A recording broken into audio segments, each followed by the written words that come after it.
guys, lakad-lakad muna tayo. Dito tayo ngayon sa Cafe Osatina. Kala mo naman nasa Baguio tayo guys, pero nandito lang tayo sa Talaga, Kapasarla. Yan.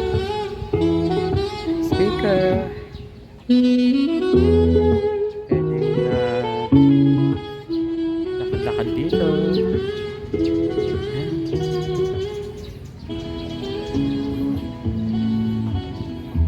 Maganda yung tanawin dito guys. Kaya naisipan kong pumunta at mag-vlog. Actually hindi ito yung venue namin. Andun po yung venue namin. So nadaanan ko to, naispatan ng aking mga mapanuring mata. So agad ko na pinuntahan. Diba? With matching music, speaker, tables everywhere, setup arrangement ng mga tables. So, perfect nga naman for meeting. Yan. Sarap kumain dito guys. Mga preskong venue. Diba? And most of all, ang daming halaman na kakaiba sa aking paningin. Yan. First time ko makakita ng ganyan. Also, bulaklak na ito guys. Ikot tayo guys. Iikutin natin lahat ng kaya natin ikutin. Lakad.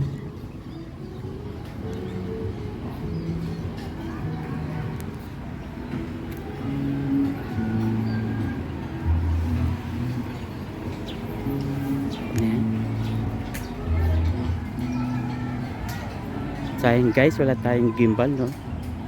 Nagda kasing gamitin yung guys pag nagbi-video. I hope Sunday makabili din ako ng gimbal. Ito kasi kamay-kamay lang hawak ko eh. So ayan, may boat. Pwede ka mag-boat. Yan, diba?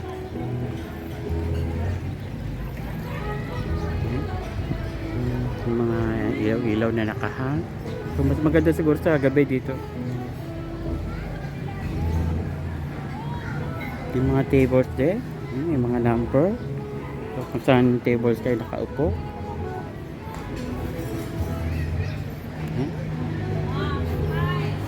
Diba?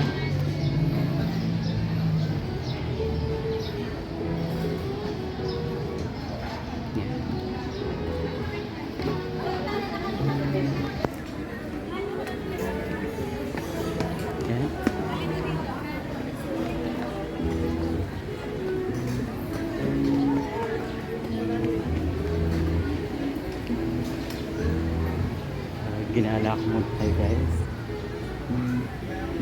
So sana makaabot ito ng long hours. So paikot lang siya guys.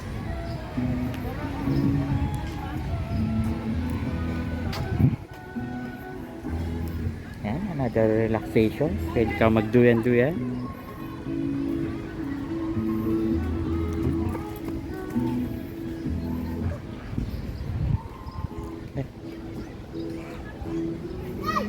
So ito yung halaman ko sa bahay guys. Ganito pala sila kalaki.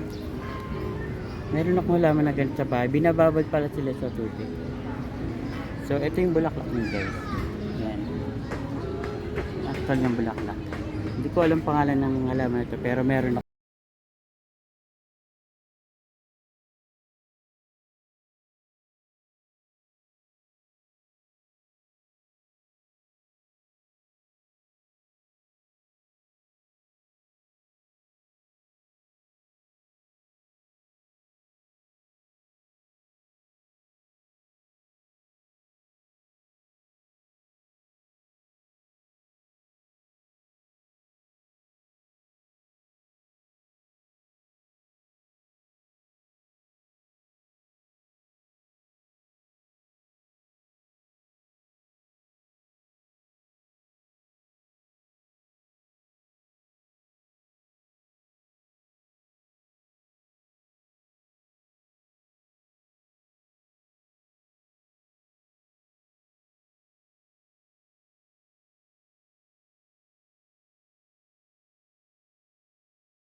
Sana guys nagustuhan nyo itong ating video habang patapos na tayo.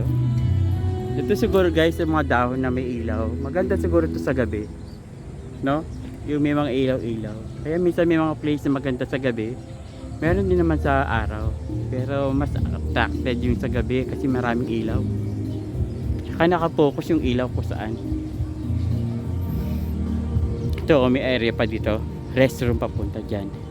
Again guys, hindi na ako magtatagal. So sana nagustuhan nyo ang aking video for today. Till then, hanggang sa muli mga ka-F-Yans.